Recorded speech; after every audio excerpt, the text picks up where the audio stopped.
August 22nd, 2025. In these last days of August, with Congress on hiatus and the Epstein files looming, the Trump White House appears to be making a big move to consolidate power over the federal government, weaponize it against Trump's opponents, and keep him in power indefinitely. At around 7 o'clock this morning, FBI agents searched the home and office of Trump's former national security advisor, John Bolton, who has been a fierce critic of Trump since leaving his first administration. Officials told reporters the search was part of an investigation into whether Bolton illegally retained classified information or leaked it to news media. But as J.V. Last of The Bulwark noted, an investigation into classified documents from several years ago, as opposed to a search of, say, a drug dealer, would normally mean the government officials would have had a conversation with Bolton's lawyers and arranged for a routine search to which Bolton agreed. Instead, agents stormed his house and office in an early morning raid. The raid seems a pretty clear warning to those Trump perceives as enemies that he will bring the full weight of the United States government to harass them. Bolton has been a thorn in Trump's side for years because he is a well-known right-wing figure who has not been shy about speaking out against Trump. As recently as last week, Bolton told CNN that Trump had achieved very little by meeting with Russian President Vladimir Putin in Alaska, and that Putin clearly won. He also noted that Trump looked tired.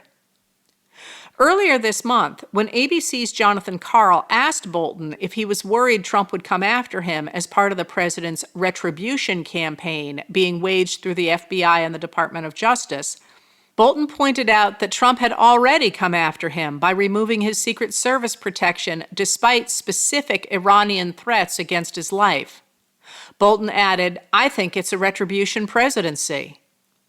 Targeting Bolton has been a goal of FBI Director Kash Patel, whom Trump appointed after Patel made it clear he intended to use the power of government against Trump's opponents. "We're going to come after you, whether it's criminally or civilly," Patel said in 2023 on Trump associate Steve Bannon's War Room podcast.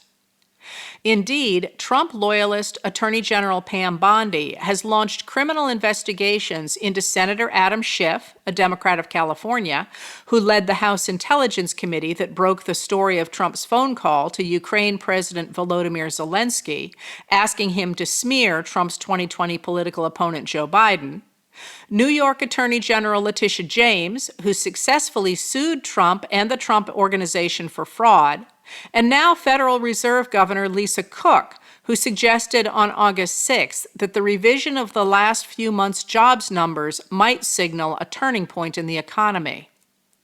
Those investigations come after another Trump loyalist, William Pulte, who heads the Federal Housing Finance Agency, alleged that the three committed mortgage fraud years ago. All three have denied the allegations, and Alan Smith, Steve Kopak, and Dara Gregorian of NBC News note that accusation of mortgage fraud has long been a common tactic in opposition research on political campaigns.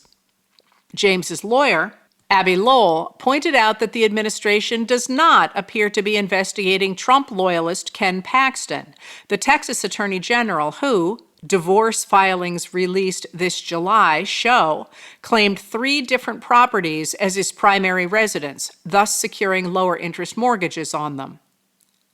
Earlier this week, body cam footage released from a court filing by Representative LaMonica MacGyver, a Democrat of New Jersey, whom the administration has charged with assaulting federal agents during the chaotic arrest of Newark, New Jersey Mayor Ross Baraka on May 9th, shows that the Justice Department's Deputy Attorney General Todd Blanche personally ordered Baraka's arrest. The case was later dismissed. And yet, Trump loyalists are not just targeting people in order to intimidate opponents. They seem determined to rewrite history to suit Trump.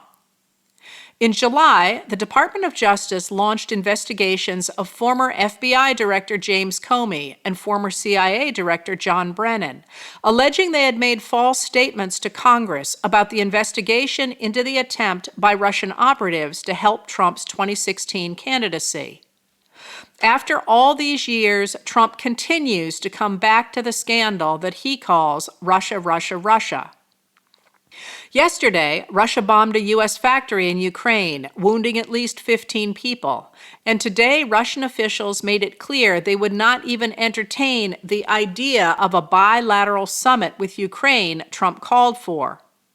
Nonetheless, today, in a bizarre session in the Oval Office, at what was supposed to be an announcement about next year's FIFA World Cup, wearing a cap with the words, "Trump was right about everything," Trump showed reporters a photograph of himself and Putin that Putin had sent him from their meeting in Alaska last week, and expressed sadness that Putin, who has murdered more than 1 million people and is wanted by the International Criminal Court for war crimes, can't attend the FIFA games. Trump said he planned to sign the photograph as a gift for Putin. The administration's crusade against the U.S. intelligence agencies that uncovered the relationship between Russian operatives and Trump's 2016 campaign is continuing as part of the administration's power grab. On Wednesday, Director of National Intelligence Tulsi Gabbard announced she will cut 40% of her office, with cuts coming from the Foreign Malign Influence Center, which, as Maggie Miller and Dana Nickel of Politico note, collects and analyzes data on foreign influence operations seeking to undermine U.S. democracy.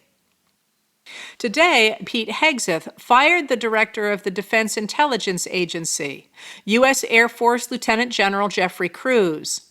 The Defense Intelligence Agency provides intelligence to the Joint Chiefs of Staff and to U.S. military personnel in the field. The crackdown in Washington, D.C. seems to have far less to do with combating crime in a city where crime rates are at a 30-year low than it does with demonstrating that the administration controls the Capitol, the seat of the U.S. government. As conservative lawyer George Conway, who helpfully videoed the FBI raid on John Bolton's house this morning, put it, if you want to have a coup against the constitutional order, you want to control the capital city. And if he has control of the policing in the city of Washington, how do you stop him? Who's going to tell him to leave the White House? Trump has rewarded those who fought to steal the 2020 election for him, pardoning or commuting the sentences of more than 1,500 people convicted or charged in connection with the January 6, 2021 riot designed to stop the counting of the electoral votes that would make Biden president. And yesterday, he demanded that Colorado officials release former election officer Tina Peters, whom a jury found guilty of 4 felonies for breaching election equipment to support Trump's lies about election fraud after that election. Trump posted on social media, "She did nothing wrong except catching the Democrats cheat in the election. If she is not released, I am going to take harsh measures." Now, Trump and his allies appear to be cementing control of the Capitol. Secretary of Defense Pete Hegseth said in a statement today from the Pentagon that the 2,000 National Guard members stationed in Washington, D.C. will begin to carry weapons. More National Guard personnel are on the way. At the same time, FBI Director Patel and Deputy Director Dan Bongino appear to be turning the FBI into a national police force, dropping the requirement for a college degree, reducing training hours, and focusing on street crime rather than the Bureau's traditional expertise in white-collar crime, corruption, and so on. Trump said yesterday he wants to extend the deployment for more than the 30-day limit the law allows, and today he warned that he would take over the city with the federal government.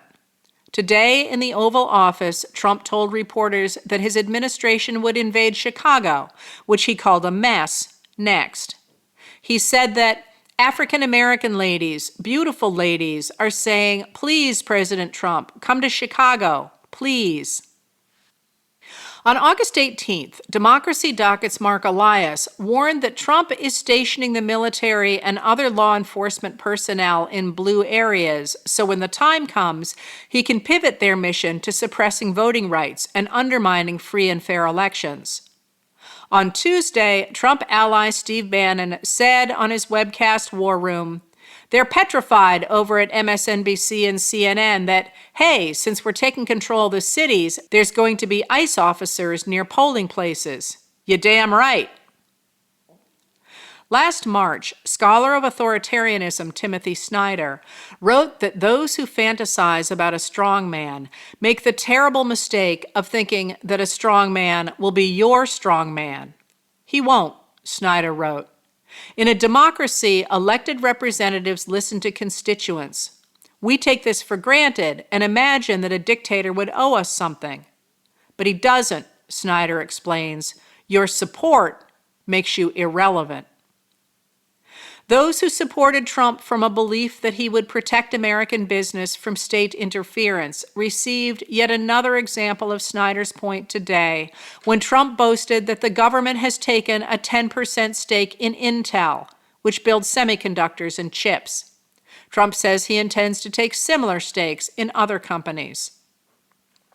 In the midst of the day's firestorm of news, the administration released several pieces of the transcripts of Todd Blanche's interview with Jeffrey Epstein associate Ghislaine Maxwell.